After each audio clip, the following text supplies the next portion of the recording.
To whoever this may impact, sometimes our lives have to be completely shaken up, changed, and rearranged to relocate us where we're really meant to be. Sometimes change feels like loss, transformation is scary, and sometimes, to discover the best version of ourselves, we must let go of absolutely everything holding us down. Welcome to I Missed Me, your new safe space. I Missed Me's purpose is to help people all around the world to come back home to themselves. It is a healing self-growth podcast that encourages people to dive deep into their emotions, heal their traumas, and ultimately love themselves. My name is Mafia Ansures. I am your host, and I hope to be a part of your healing journey. Lux presents Hollywood.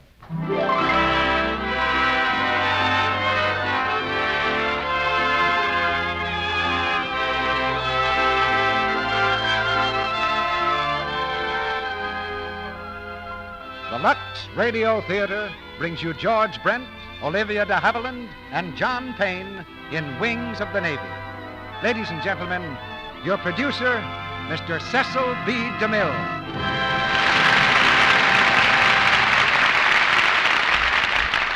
Greetings from Hollywood, ladies and gentlemen.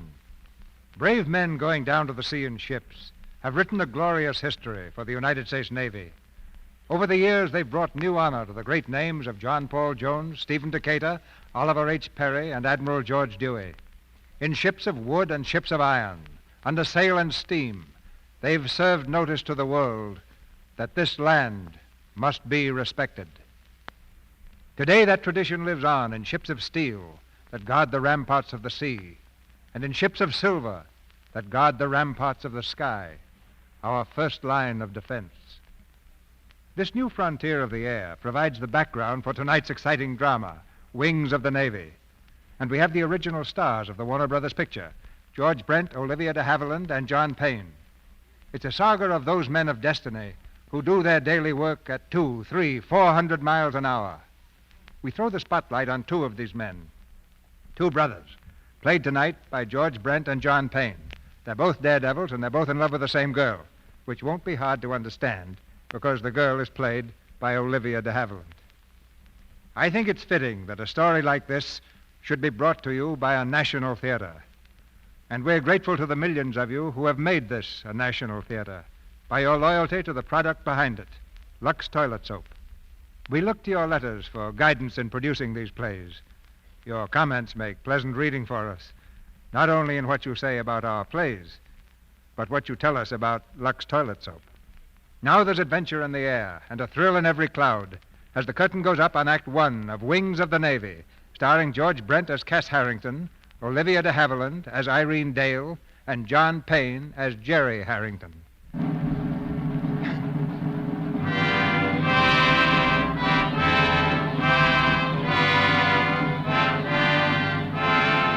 Arlington Cemetery, where great men of America lie at rest, is a national shrine dedicated to those whose lives were given in service to their country. On a bright spring morning, a crowd has gathered to pay tribute to the memory of another hero, William Harrington, Admiral, United States Navy. Uniformed officers stand stiffly at attention, their eyes on the speaker's platform. Among them are Jerry and Cass Harrington, sons of the man to be honored. Far overhead, a fleet of airplanes soars in battle formation, a jagged spearhead against the fleecy clouds.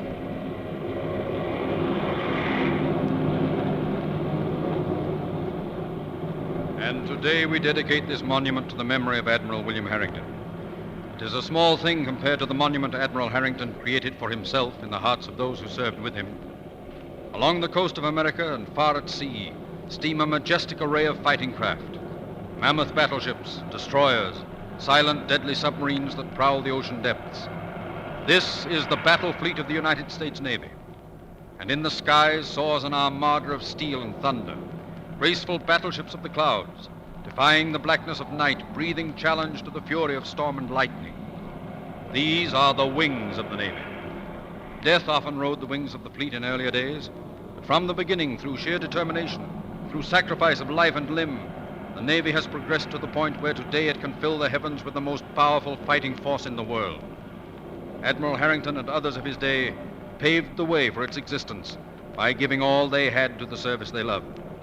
And today, men are giving their lives to maintain and improve our greatest safeguard against war, a great and powerful Navy. It is not only to Admiral Harrington, but to the men of the United States Naval Aviation, to those who fly today and to those who will ride the Navy wings of tomorrow, that we dedicate this monument.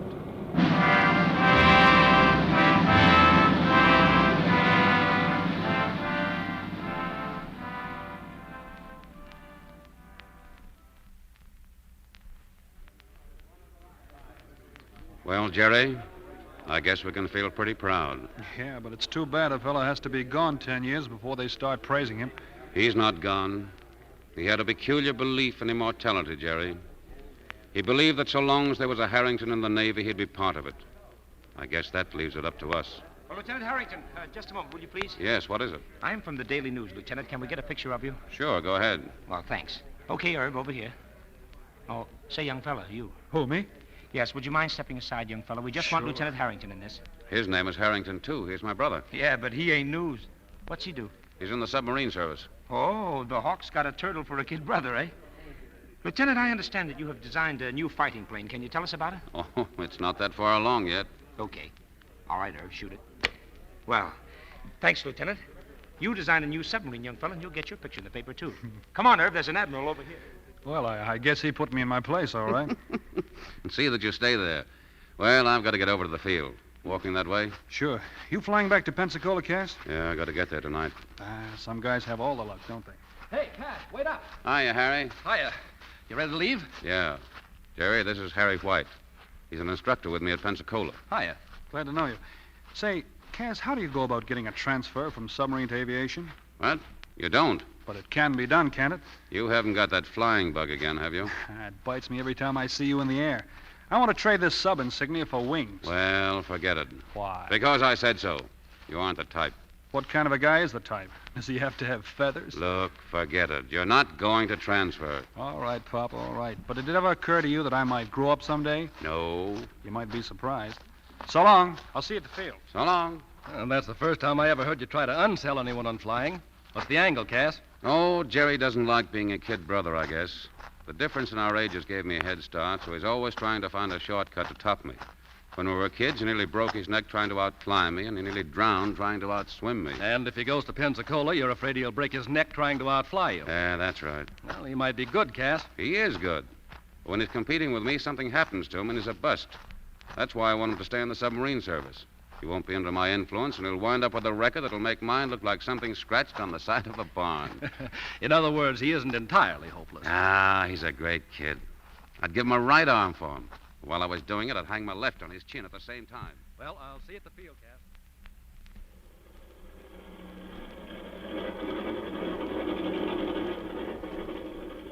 All set? Yeah, I wish that brother of yours would show up. We're late. He'll be here. Tell me some more about those big ships, Harry. What for? You heard Papa. You're going to stick to submarines. Oh, there he is. Cass, come on. Hey, that can't be Cass. He's got a girl with him. Hurry up, will you? All ready, Harry? Goodbye, darling. Take care of yourself. Goodbye, Cass. Oh, Jerry, this is Irene Dale.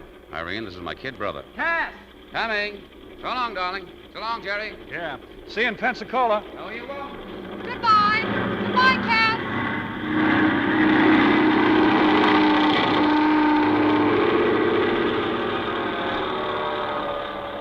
Hello. Hello. Say, did I see my brother kissing you just now? Well, I don't know. Were you watching? Yeah, I thought it was an optical illusion. I can't imagine Cass taking time enough off from flying to fall in love with anyone. Oh, he managed. You see, we have a schedule. He flies 6 days out of the week, and we meet every other Sunday from 3 to 5, and that allows plenty of time for aviation and romance. Oh, I see. Here, let me look at you. I can understand, all right.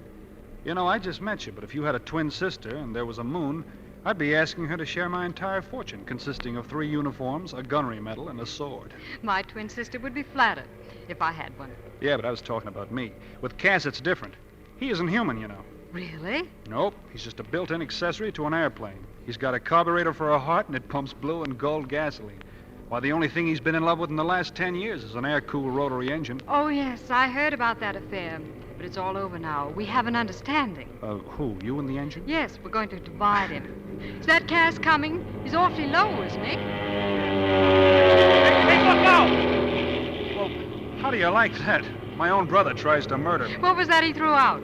Here it is. It's a note. For me? Probably. Let's see. If you come to Pensacola, I'll break your neck. Does he mean you or me? He means me.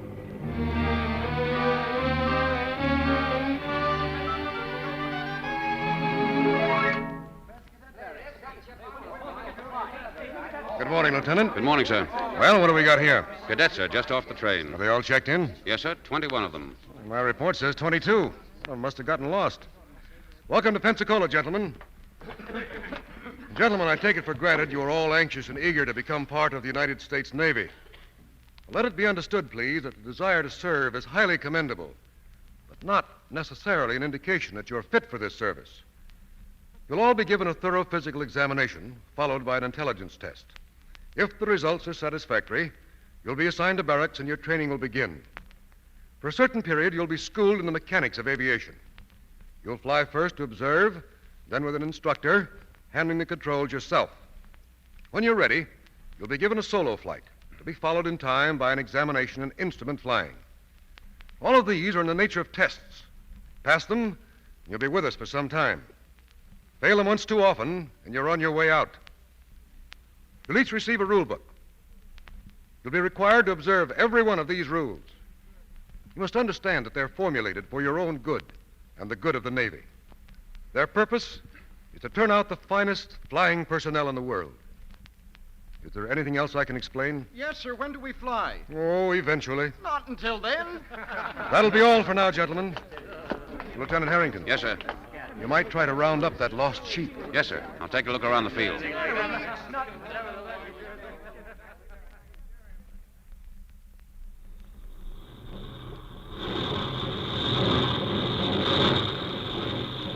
Hey, Mac. See a cadet around here? Not today. Hiya, Cass. Hi, Harry. Have a good trip? Smooth as glass all the way from San Diego. Hey, give me a hand, will you? I've got a passenger. Passenger? Where? He's on the floor. Oh, where, Shaker? He's been dying ever since we took off. All right, come on, kid. Yeah, up you go. Stand out on the wing, kid. Oh, hello. Jerry. Hi, Cass. Jerry, what are you doing here? Well, I'm going to be an aviator, and I Jerry! He's out cold. Yeah, come on. Let's get him over to the barracks.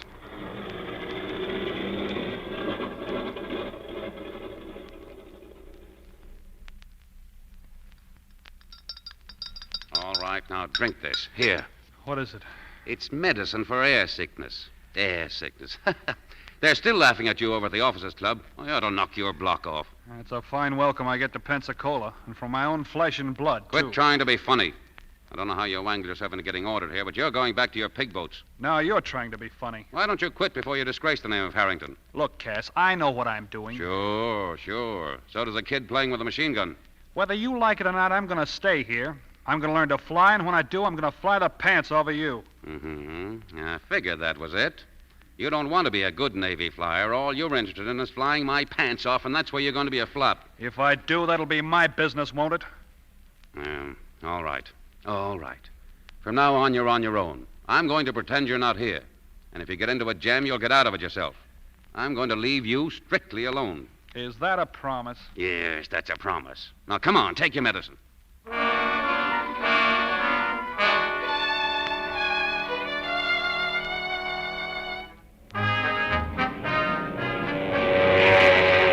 Remember now, son, pull back on that stick to start the takeoff. You've got to get her up on the step or she won't move. I'll let you in on a secret. Hitting the water is bad for the prop. This is what we call a gosport. It's a speaking tube that allows the instructor to talk to the student, but the student can't talk back, which is the whole idea. I'm not waving at angels when I do this, kid. I mean your right wing's too low. Now bring it up. Relax, kid. You're stiff as a rail. This is what's known as a loop. Your snap roll's ragged, kid. Never freeze the stick. You lose flying speed, you spin. Turn her nose up. Up. And just remember this, any landing you walk away from is a good one.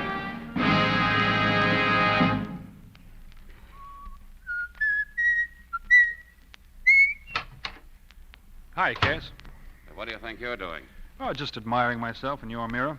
Somehow I don't find this outfit quite dashing enough for a Navy flyer. You know, Congress ought to do something about it. Well, don't worry. Nobody will see you when you're flying but your instructor. Yeah, but suppose you make a forced landing in a bean patch and the farmer's rosy-cheeked daughter comes out with apple pie for the wounded heroes. If you ever land on a bean patch with one of those primary seaplanes, you won't be interested in the farmer's daughter. Those primary seaplanes are a headache.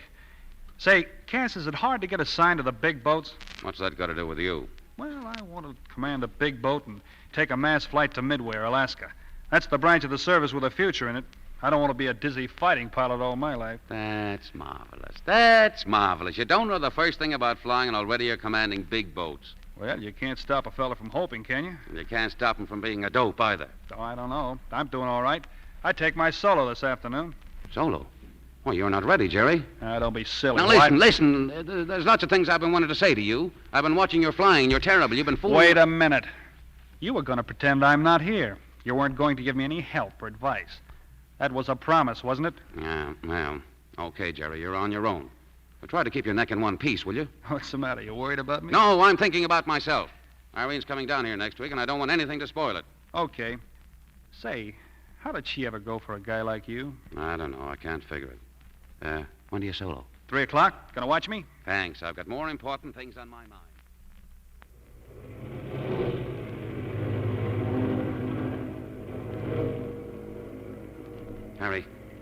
Harry, is that Jerry up there? Yeah. How's he doing? I don't know. He's been twice around the bay. Coming in too fast. Well, give him the signal. I did. Here he comes again. Easy. Easy now, kid. Relax. Forward on the stick. Easy. Your left wing's too low. Bring it up. Bring it up! Look at him! He's heading for the seawall. Up! Gun it, you!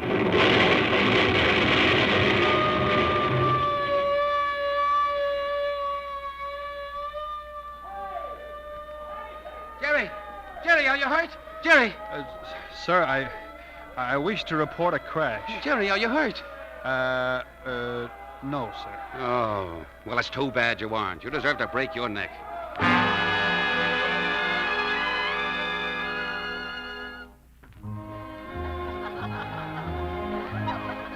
Did anyone ever tell you that you dance divinely, Mr. Harrington? Sure. That's the only thing I can do better than Cass. Oh. You know, Irene, it was swell of you folks to drag me along tonight. Not that I blame you. What do you mean? Well, does Cass always draw airplane designs on your tablecloth? Oh, yes, always. Here she is, Cass. I think I ought to tell you. She says I dance divinely. Wait a second now. Shh, don't disturb him. He's drawing designs. Who is he, do you know? Dokes is the name, I think, lady. Dokes, oh, of course. Joseph P. Dokes, the mad inventor. Naturally, I know him. Oh, hello. I know you. You're going to be Mrs. Dokes, remember? Mrs. Dokes. That sounds perfectly horrible. Next time a man asks me to marry him, I'm going to find out his name before I say yes. Look, I found out what's the matter with the wing surface of my fighter. See, Irene? That's what your life's going to be like. Instead of moonlight and roses, it'll be wing surfaces and empennage designs. Oh, that's an old story already. You know, when we dance, Cass isn't keeping time to the music. He's counting RPMs. And to think I had to come all the way to Pensacola to play second fiddle to an overpowered flying machine. That's all right, sweetheart. After this, it'll be worse. Could it be? I hardly see you as it is. You won't see me at all for a week or so. I've beefed up the center sections, and I'm taking my designs to Washington. The Navy has asked for them, and believe me, this time the plane will be accepted. Oh, darn that plane. Oh, wait a minute. You don't know when you're well off, Irene. Cass and his plane will be gone, but you'll still have me. Will I? Yeah, and I'll make up for all the good times Cass has been cheating you out of. We'll dance every night. No matinees? We'll play tennis and ride horseback. Will you have any time for flying? Don't mind him, and we'll swim. Oh, you're going to make a marvelous brother-in-law, Mr. Cass. Can you make it a month, darling? Nope. 1 week probation is all you get. After that, you're going to be an old man's darling again. In the meantime, let's dance.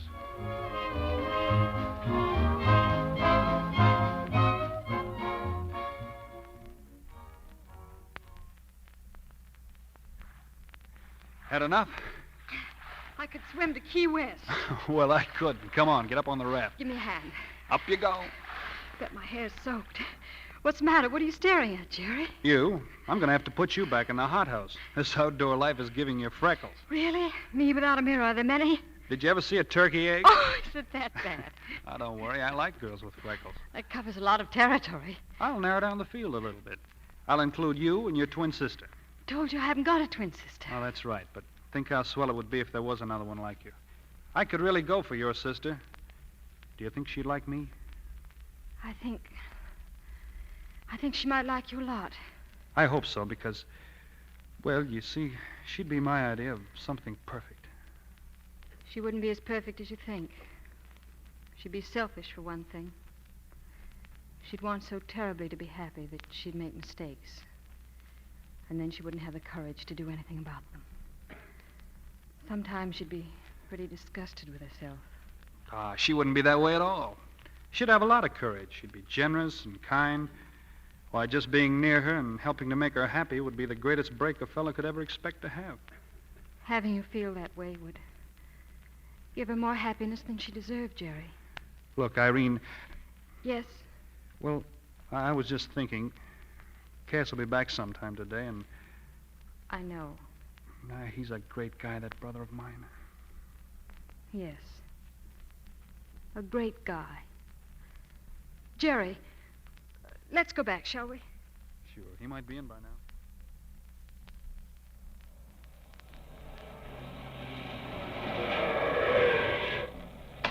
Hey, Irene. There he is. Hello, you two. Hello, Cass. You look happy. You must have good news. Good news. I'm loaded with it. The Navy Department is going ahead with my plane. Oh, Cass, that's wonderful. But wait a minute. I'm also promoted to the noble estate of Lieutenant Commander. Oh, congratulations, Cass. And as for you, Jerry, you're liable to be Lieutenant Junior grade pretty soon if you keep your nose clean. You've been selected, too. Yeah, that's swell. Swell. Is that all you can say? Well, I'm tickled to death. Well, then why don't you act like it? What's the matter, flat hat? You in trouble or something? No, I'm all right. I know what it is. The first promotion always does that to you.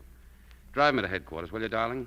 I want to say something to you that isn't any of Jerry's business. We'll let him walk. Maybe it'll help pull him out of his tailspin.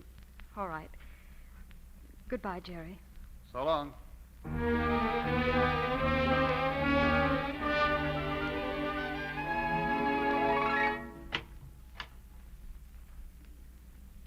Jerry, where are you? Here. What do you want? I've been looking for you. Why aren't you out flying? I don't feel so good. No?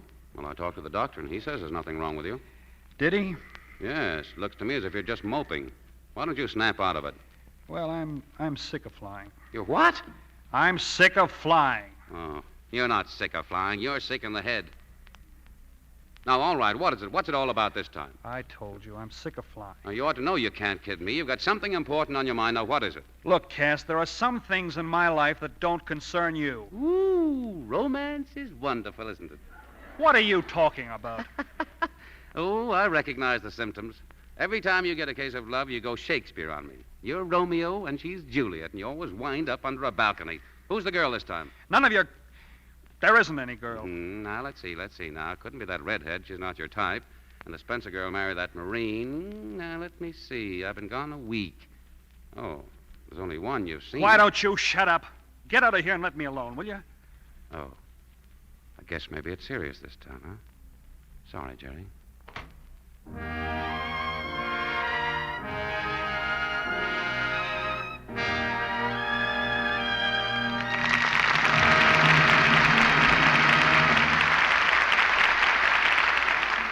After a short intermission, Mr. DeMille presents George Brent, Olivia de Havilland, and John Payne in the second act of Wings of the Navy. Over on Morton Street, a cheerful postman is hurrying up the steps of the Douglas home. Oh, here you are. Miss Joan Douglas. This little box is for you. Looks like you're getting a present. Oh, thanks. I've been waiting for it.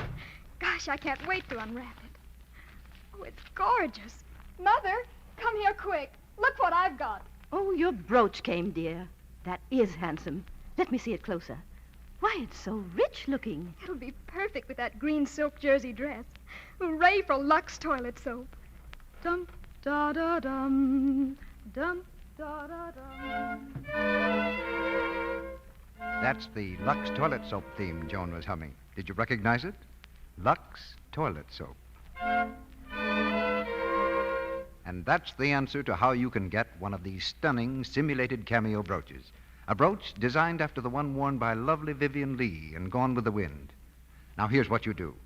Buy 3 cakes of Lux toilet soap from your dealer and ask him for a handy order blank.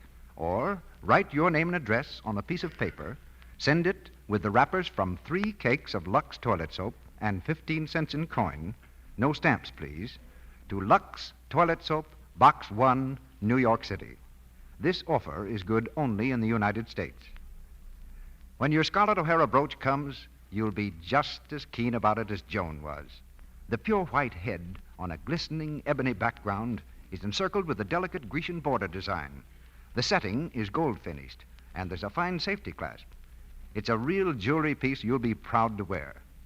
With your brooch, you'll receive an illustrated order blank telling you how you can get additional matching pieces to complete your Scarlett O'Hara ensemble.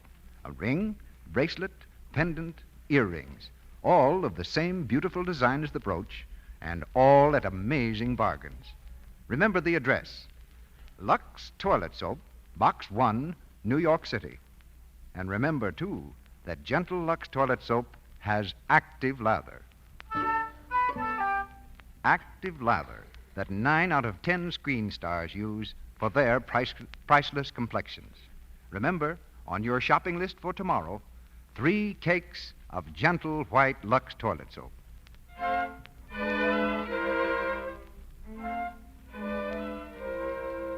And now, our producer, Mr. DeMille. Act 2 of Wings of the Navy, starring George Brent as Cass Harrington, Olivia de Havilland as Irene Dale, and John Payne as Jerry Harrington.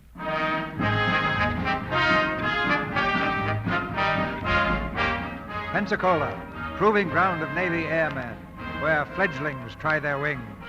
Many of them thunder valiantly into the clouds, keeping their courses straight and true to their goal, while others falter and slip, fluttering in gloriously to the ground.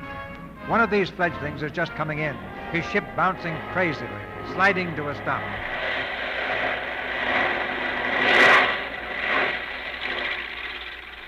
All right, kid, cut your motor. It wasn't so good, Ormsby. Oh, I know it, sir. I'm sure that... Well, I know I can do better, sir. We don't gamble on promises, kid. Take my chute over to the office. I'll see you there in 10 minutes. Does that mean I'm busted out? Did you hear me? I said I'd see you in 10 minutes.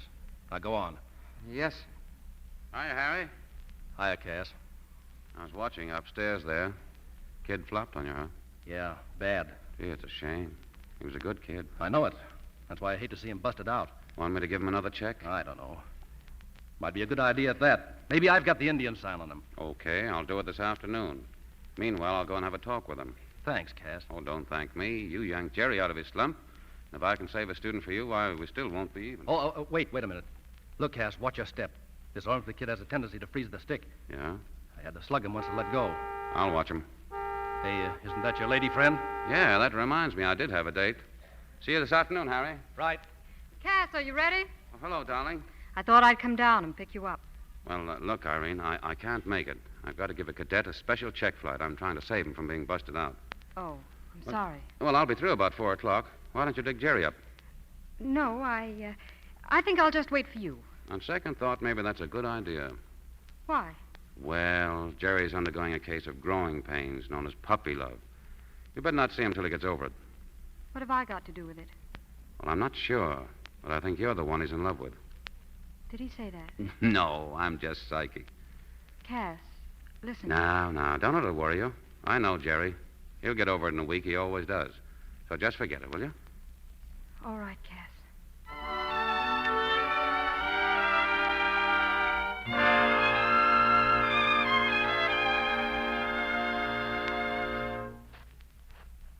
Irene. Hello. Say, you weren't going to pass me up, were you? I'm sorry I didn't see you, Jerry. What are you doing down here? I thought you had a date with Cass this afternoon. I did. He's busy. I'm going to wait. Oh. Shall we sit down? You haven't been seeing much of Cass, have you? Not very much. Well, he's had a lot to do, I guess. Maybe it's just as well. Why? What's the matter, Irene? Is something wrong? No, except that not seeing Cass has given me time to think things over. And I know now that I almost made a mistake that would have hurt him as well as me. Jerry, I'm going to tell Cass I can't marry him. Have you two been quarreling? No, he's been as sweet to me as ever. That's why it's going to be so difficult to tell him. Then don't. I mean, not right away. Think it over, huh? I have been thinking it over. Cass was gone a week, and he's been back 3 days. And during that time, I've come to realize that I'm not in love with him. That's pretty serious, isn't it? He's crazy about you, Irene. Would it be fair to marry him feeling the way I do? I don't know. All I do know is that he's the finest brother in the world. He's square and he's honest and He's all of that, Jerry. That's what attracted me to him. But I was wrong when I thought that it was love. I can't marry him. You can't marry a person when you're in love with someone else. Look, Don't Irene... say it, Jerry, please. It's funny, isn't it? You know how I feel, and I think I know how you feel. And we can't even talk about it. Neither of us wanted it this way. We've both been fighting against it. Sometimes things happen to people that they can't help. But they don't want to happen. It's happened to us. What about Cass? Does it solve anything to make him unhappy, too? I'd make him more unhappy if I married him. Oh, Jerry, I know how you hate to hurt Cass, and I love you for it. But it can't change things between Cass and me. You figure things out for yourself. No matter what you decide, I'm going to try to live up to whatever code of ethics I have.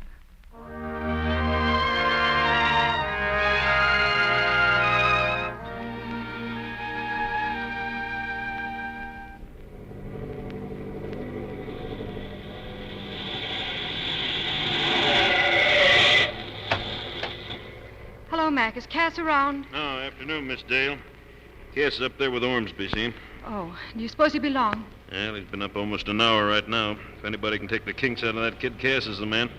Holy Mac, what was that supposed to be? Snap roll, but it didn't come off. I'd like to see a little more altitude right now. What do you mean, Mac? That kid freezes the... Pull her out, Cass! Pull her out! Mac, what's the matter? She's going into a spin! Pull out! Pull out! Cass! Oh, Cass!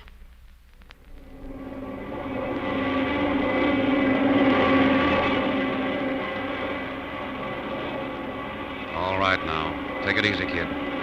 Shove her nose down and give her the gun, and then start pulling back. I can't. It won't move. Come on, relax. Better let me have that stick. Let go, kid. Come on, loosen up. I can't move it. Let go, do you hear? Let go of that stick. I can't. Let go. Are you crazy? We're going to crash. We're going to crash. Give me that stick. Give it to me. Give me that stick.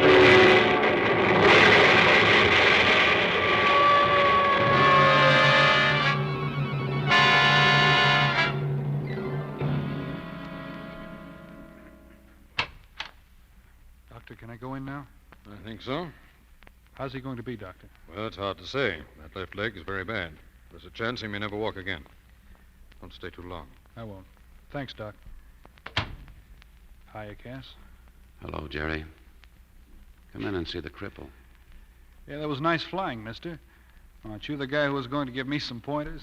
Of course, I realize it wasn't all your fault. When I get up out of here, I'll break your neck. If I ever do get up. Huh? What are you talking about? Oh, the doc had 4 specialists in here this morning. They all voted the same ticket. I'm grounded for good. Ah, the woods are full of specialists. They make mistakes, same as anybody else. You'll be as good as new. You'll be in better shape than Ormsby, and he's walking around already. Now, you're not a fortune teller, and you're not a doctor, so why don't you keep quiet? You're not giving up, are you, Cass? I'm just looking facts in the face, and I'm not asking for sympathy. I'm sorry, fella. I'm sorry, too. Sure. Well, looks like you'll be carrying the ball from now on, Jerry. Well, that won't be so bad. You and Dad ran up a pretty good score. All I have to do is follow the interference. Yes, but you got to show them the way. You've got to be the best fighting pilot in the Navy. I'm going in for big boats. Oh, yeah, big boats. I forgot. An aerial truck driver on an ice wagon. That's what you'll be. Yeah, well, it takes a darn sight better man to fly a big boat than it does to herd a fighting hornet. Oh, if you weren't young and stupid, I'd argue with you. And if you weren't old and flip-dippy, I'd argue back. A big boat's got a crew like a submarine. When you're in a fighting plane, you're on your own. You're as near as you'll ever come to having wings. You've got the wind in your face, and you're part of the ship, and it's part of you. And the motor's a living thing, and it obeys you. There's nothing over your head but the sky, and you can reach up and touch it. And when you feel happy, you can play like a kid on a blue lawn. You loop and dive and zoom, and you chase clouds like a cat after a ball of yarn, and you... Oh, why should I waste my breath? You don't know what I'm talking about. Yes, I do, Cass.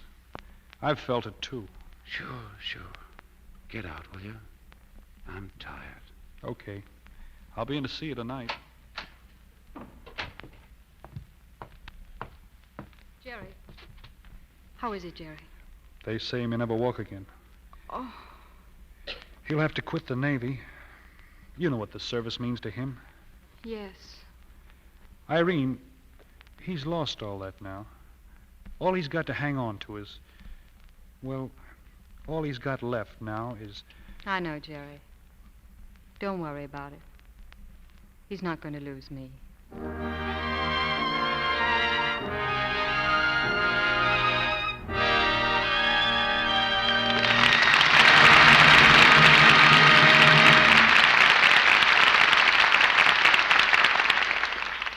In just a few moments, Mr. DeMille and our stars, George Brent, Olivia de Havilland, and John Payne, will bring you Act 3 of Wings of the Navy.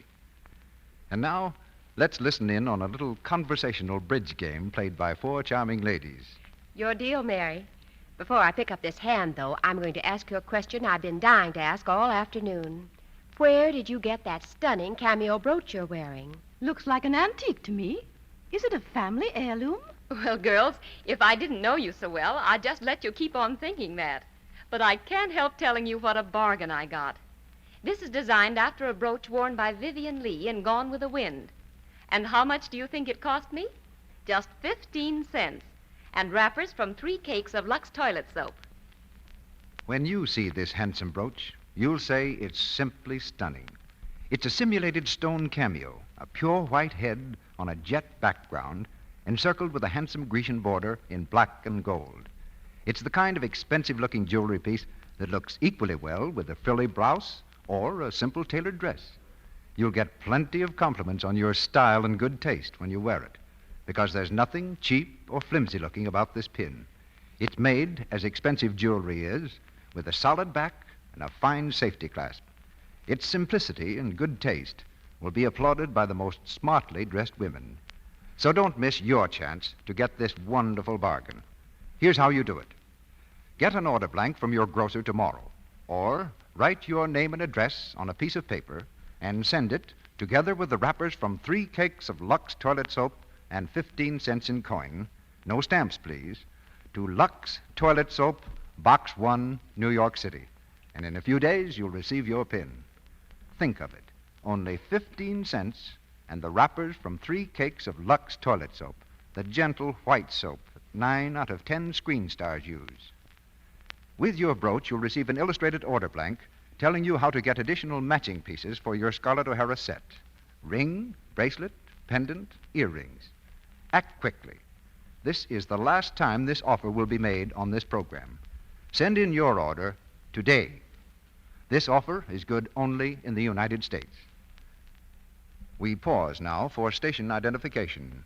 This is the Columbia Broadcasting System.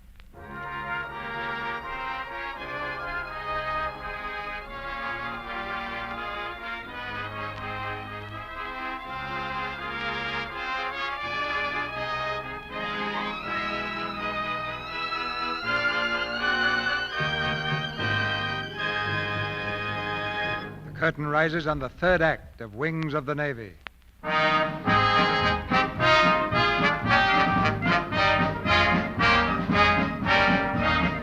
Several months have passed, and Jerry Harrington's training period at Pensacola is finished.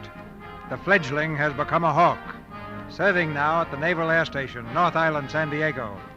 On the beach, a giant patrol bomber spreads its silver wings across the sand. Beneath these wings stands Jerry, gazing upward, lost in admiration for the power and beauty of the monster ship.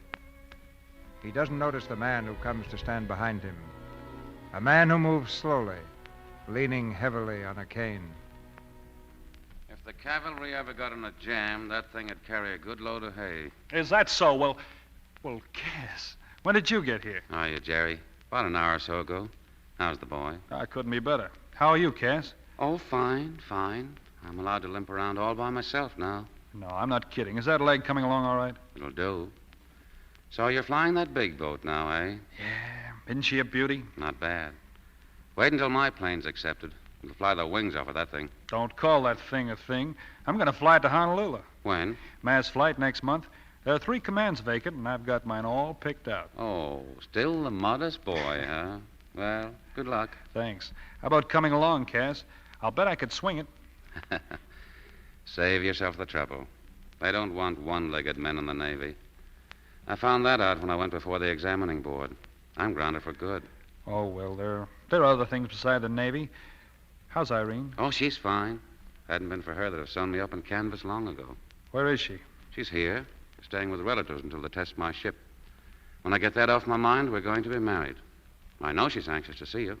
Come on up and say hello to her. Oh, no, not right now, Cass. I got a few things to do here. Some other time, huh?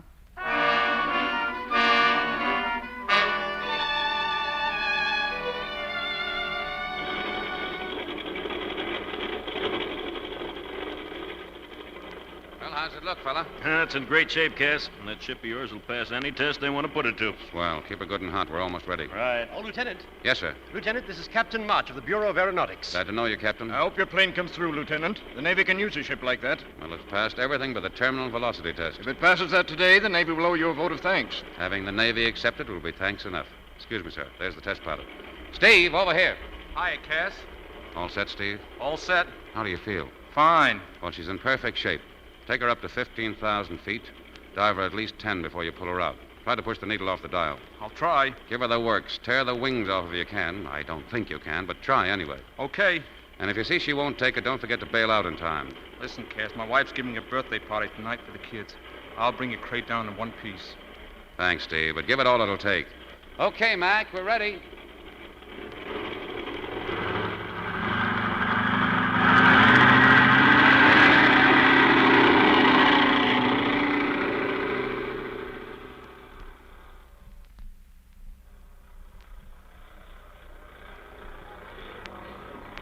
Looks like he's got enough altitude.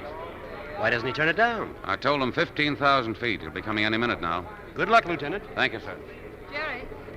Oh, hi, Irene. Come down to see the test? Yes. And to see you. Why have you been avoiding me, Jerry? Well, I've been pretty busy and... Don't you realize you're creating exactly the impression you don't want to create? Cass wonders why you've been finding excuses not to go out with us. What can I do, Irene? I've we tried... made a bargain, Jerry. What else is there to do but make the best of it? Let's be grown up. Let's behave as if nothing had happened. We'll meet and we'll be friends. And we'll be happy because Cass will be happy. Okay. You better watch this. It's a big moment for Cass. How far is he taking it, Lieutenant? I told him to bring it down to 5,000. Coming awfully fast. You'll be all right. Those wings hang on at that speed, we've really got a plane. They'll hang on. I'd say it was less than 5,000 right now. Well, he'll turn it up in a second. Come on, Steve. There he goes. He's going to spin. Pull out, Steve. Pull it out. Turn it up. What's the matter with him? He's going to crash if he doesn't. Jump, Steve. Jump, fella. Don't take a chance. Bail out. Bail out.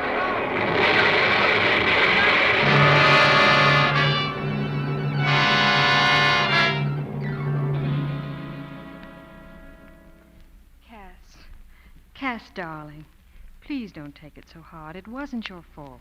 Oh, snap out of it, Cass. Come on. You've got another ship ready for testing? Sure. And somewhere, I suppose, there's another test pilot like Steve, ready to die in a coffin designed by Cass Harrington, huh? Well, how do you know it was the plane that failed? Maybe it was Steve. It ought to be a breeze to take it through that test. I could do it myself. Oh, you could. Do you know what a pilot goes through when he makes a terminal velocity dive? Well, I have an idea. No, you haven't. You've got to take a cranky, unknown experimental plane up to 15,000 feet. Open your throttle and shoot yourself at the earth like a cannonball. You're smashed back in your seat. You gasp for air. The wind is like 1,000 knives that rip and tear at your wings. You're going 300 or 400 miles an hour straight down. Then you pull back in the stick, and when you do, believe me, you pray.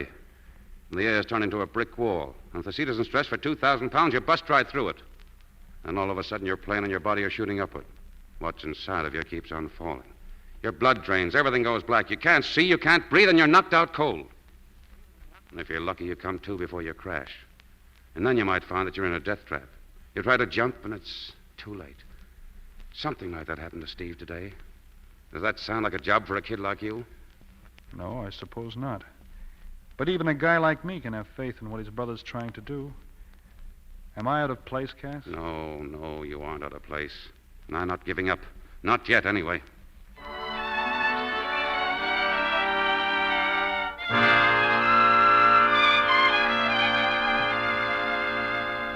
Must be a test pilot willing to take the job. Keep on trying. Offer more money. But do something before Captain March goes back to Washington and scratches my plane off the list. I'm sorry, Cass. I know what that plane means to you and how valuable it'd be to the Navy. But there are only 6 or 7 test pilots capable of giving your ship the beating the Navy will demand before the design is accepted. I've communicated with all of them. They feel that the plane that killed Steve Connor can't be any good.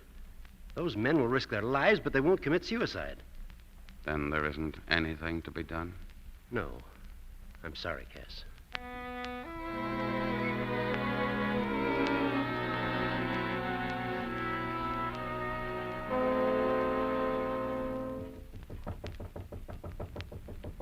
Who is it? Hello, Irene. Where's Cass? Is he here? No, I haven't seen him since yesterday. Oh, well, maybe he's heard the news and he's avoiding me. What news? In me, Irene, you observe a man of consequence, a person of vast importance. In other words, a Navy hotshot. Suppose you tell me what it's all about. Honolulu, I've been given command of a big boat, and I'm going to take it on the mass flight from here to there. Oh, congratulations, Jerry. Yeah, and wait till Cass hears about it. Will he be mortified? After I rub it in for a while, we'll go out and celebrate, huh? What's wrong, Irene? Nothing. Only I wouldn't plan on rubbing it in, Jerry. I wouldn't plan on a celebration either. You don't think I meant it, do you? Well, I know you're just kidding. Cass has changed. He's abnormally sensitive. He's always brooding. And when I try to cheer him up, he just gets irritable. It's that plane of his, huh? It looks as if it's going to be abandoned. And if it is, he'll lose everything he wants out of life. Ah, it's not that important, Irene. He'll get over it, and he'll have a lot left to live for, too. He'll have you, won't he? That isn't enough. Can you understand that? No. I didn't at first. I made a bargain. I accepted a job. And I believed that by merely accepting it, I had accomplished it. Jerry, I did everything I could to make Cass happy. And I failed. I'm not important to him. That's not true, Irene. Cass loves you. I think he does. But he's never reconciled himself to being out of the Navy. He feels that he's only half a man. That he's a failure. That plane is a symbol to him. If he puts the Navy's colors on its wings, then he'll be in the service again. He won't mind being crippled. He'll be happy. And if the plane's a failure, he'll die slowly inside. And there's nothing I can do about it. Can you see that? Yeah, I can now. You know, Irene, a long time ago, I gave up something I wanted very much. And since then, I've been so busy feeling sorry for myself that I never considered that there were two sides to the bargain. I can't come close to matching what you've done, but the least I can do is try. If there's any way in the world of putting Navy colors on Cass's plane, I'll do it.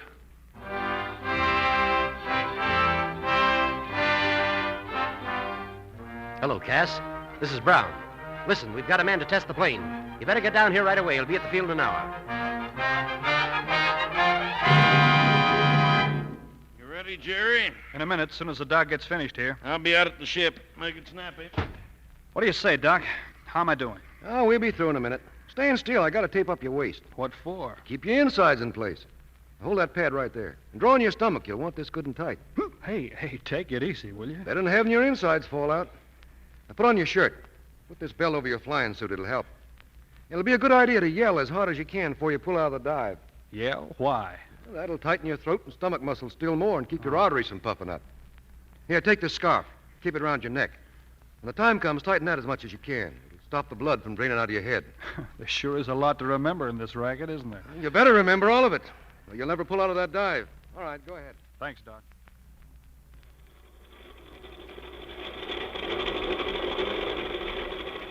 What are we waiting for, Mac? Where's the test pilot? Now, take it easy, Cass. He'll be here in a minute. Who is he? Is he any good? I think he's great. Sure. So do I. Hello, Jerry. Say, listen, Hey, what's the idea of that outfit? Well, test pilots have got to dress like this. It's a union rule. You mean you're going to take that ship up? Of course I am. I'm your pilot, mister. Well, you can't. It's against regulations for Navy men to test planes. You'll be thrown out of the service. I'm not in the Navy anymore. What? I resigned my commission. You resigned? You mean you quit the Navy just so that... Well, I won't let you do it. It's already done, Cass. What about the Honolulu flight? That was just a joyride. This'll be a lot more fun. Don't be a fool, Jerry. You don't know what you're up against. You haven't the experience. You'll be... Yeah, I know, Papa. Now, will you run along and mind your own business? Will you go and take that junk off? That plane's not going up today. Listen, Cass, for a long time I've been trying to convince you that I'm a better flyer than you were in your best day. Today I'm going to prove it, and in your ship. Kill that motor, Mac. No, look, Cass. I'm taking that crate up even if I have to knock you cold to do it. Wait a minute. Wait a minute. Come here. Mac, take care of this guy, will you? Cass. Take your hands off. Will you take your hands off? Let me alone. Gotta do it, Cass. I don't want to, but I gotta. Hurry up, Jerry, will you? On my way. So long, Cass. Jerry!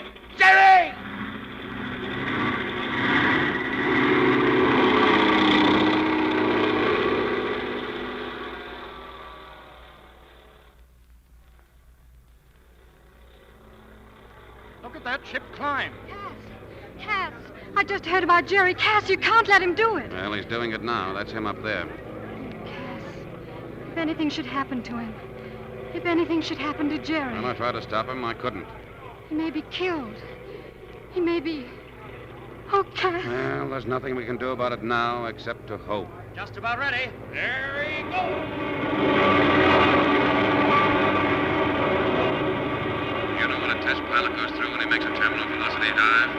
Open your throttle and shoot yourself in the earth like a cannonball. This is to keep your insides in place. You're smashed back in your seat. You gasp for air. The wind is like 1,000 knives to rip and tear at your wings. You're going 400 miles an hour, straight down. Put this belt on. Straight down. Better than having your insides fall out. 400 miles an hour, straight down. The air's turned into a brick wall. Yell as hard as you can before you pull out. All of a sudden, your plane and your body are shooting upward. Yell as hard as you can. Your blood drains. You can't see. You can't breathe. You're knocked out cold. You're knocked out cold. You're knocked out cold. And if you're lucky, you come to before you crash. If you're lucky, you come to. If you're lucky, if you're lucky, if you're lucky, if you're lucky. Level off. You're out of it. You're out of it.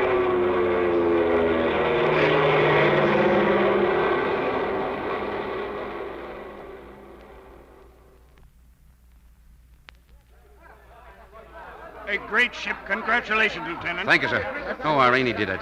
Jerry, he did it. He gave my ship to the Navy. He's safe. Oh, Cass, he's safe.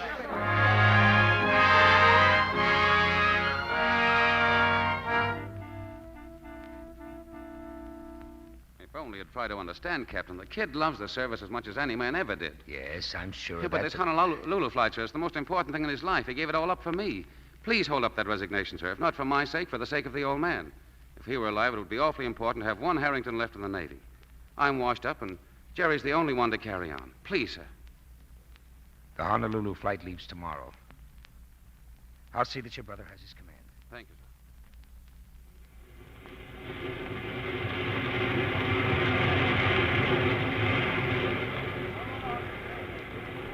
Cass, I don't see Jerry.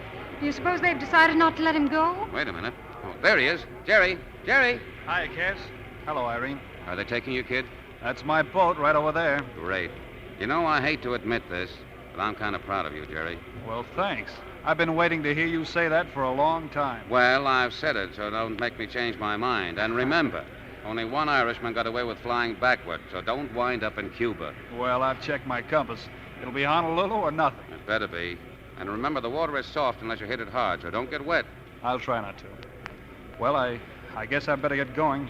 So long, kid. Good luck. Thanks. Goodbye, Irene. Goodbye, Jerry. Lots of happiness to both of you. So long.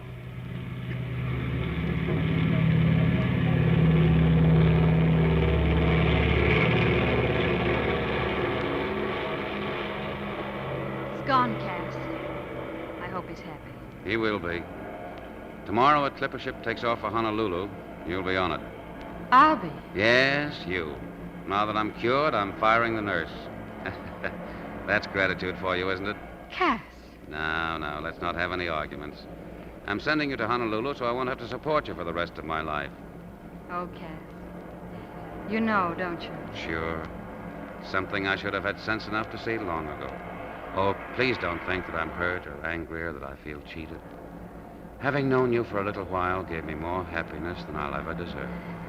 Oh, Cass. Oh, Cass.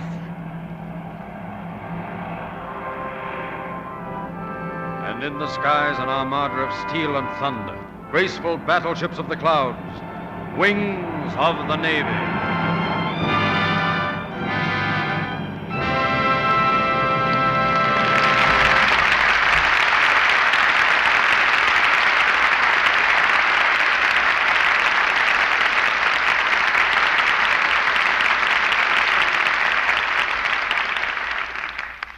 In just a moment, Mr. DeMille will bring our stars back for their curtain calls. In the meantime, the makers of Lux Toilet Soap have asked me to make this special announcement to the members of our Lux Radio Theater audience. They urge all of you who have not already done so to send in for your Scarlett O'Hara brooch at once. This is the last time we will make this offer on the Lux Radio Theater. Now, surely you don't want to miss out on this opportunity to own the lovely Scarlett O'Hara brooch. We know you'll be delighted with this stunning jewelry piece when you see it. So note these instructions carefully. If you haven't already sent in for your Scarlett O'Hara brooch, buy 3 cakes of Lux Toilet Soap from your dealer. Ask him for an order blank. Or write your name and address on a piece of paper and enclose it in an envelope with the 3 Lux Toilet Soap wrappers and 15 cents in coin. No stamps, please. Address to Lux Toilet Soap, Box 1, New York City. I'll repeat that. Lux Toilet Soap, Box 1, New York City. This offer is good only in the United States. And now, Mr. DeMille is bringing our stars back to the microphone. The curtain has fallen on Wings of the Navy. And if I had my way, George Brent, Olivia de Havilland, and John Payne would get a 21-gun salute for their performance tonight. Thank you, Mr. DeMille, but I'm a little doubtful about that many guns. Yes, I'm afraid that salute is reserved for the Commander-in-Chief, CB. All right, George, we'll make it 17. That's only an admiral's, but I still think you deserve 21. You know, when we made this picture, Mr. DeMille, we were practically in the Navy for a couple of months, and we really saw what makes the flying service tick. Yeah, the fellas that run one of those big flying boats don't spend much time in saluting. It takes both hands to handle that job. One look at the instrument panel of a big boat completely confused me. It looked like 50 clocks, all with a different time. That's one of the reasons it takes so much training to make a Navy pilot. Training and a smart pupil. Mr. DeMille, we've all had a grand time coming back to the Lux Radio Theater this week, and I'd like to say one thing more.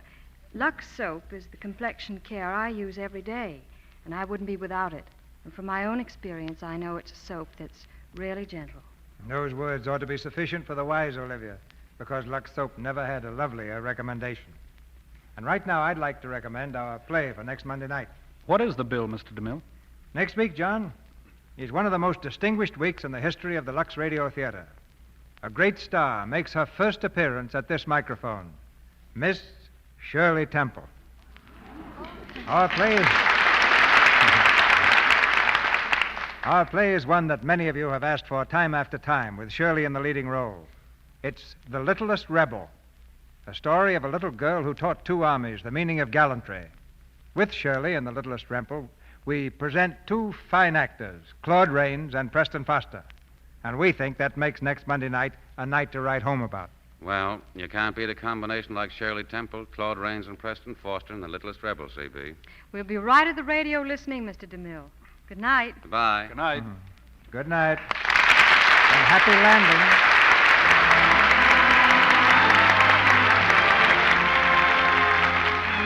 Our sponsors, the makers of Lux Toilet Soap, join me in inviting you to be with us again next Monday night when the Lux Radio Theater presents Shirley Temple, Claude Rains, and Preston Foster in The Littlest Rebel. This is Cecil B. DeMille saying good night to you from Hollywood.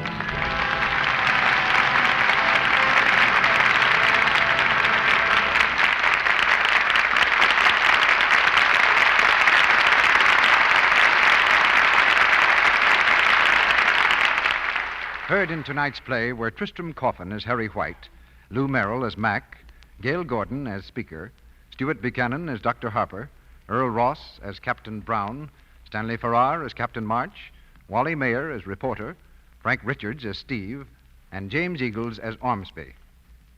Here's an important announcement. Uncle Jim's Question Bee, which so many of you enjoy, will now be on the air Tuesday nights beginning October 8th instead of Wednesday. See your local newspaper or radio magazine for details. George Brent and Olivia de Havilland appeared tonight through the courtesy of Warner Brothers Studio. Mr. Brent will soon be seen in the Warner Brothers production Honeymoon for 3, and Miss de Havilland's forthcoming picture is Santa Fe Trail at the same studio. John Payne was heard through the courtesy of 20th Century Fox and is currently appearing on the screen in their production of Maryland. The Scarlett O'Hara brooch offered you by the makers of Lux Toilet Soap is designed after one worn by Vivian Lee in Gone with the Wind, the Selznick International picture, produced by David O. Selznick and released by Metro-Goldwyn-Mayer. Our music is directed by Louis Silvers, and your announcer has been Melville Ruick. This is the Columbia Broadcasting System.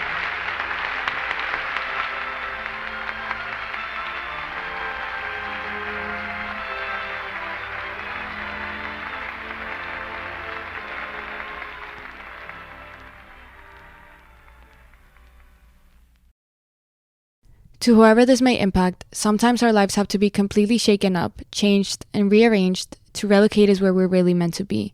Sometimes change feels like loss, transformation is scary, and sometimes, to discover the best version of ourselves, we must let go of absolutely everything holding us down. Welcome to I Missed Me, your new safe space. I Missed Me's purpose is to help people all around the world to come back home to themselves. It is a healing, self-growth podcast that encourages people to dive deep into their emotions, heal their traumas, and ultimately love themselves. My name is Mafia Ansures. I am your host, and I hope to be a part of your healing journey.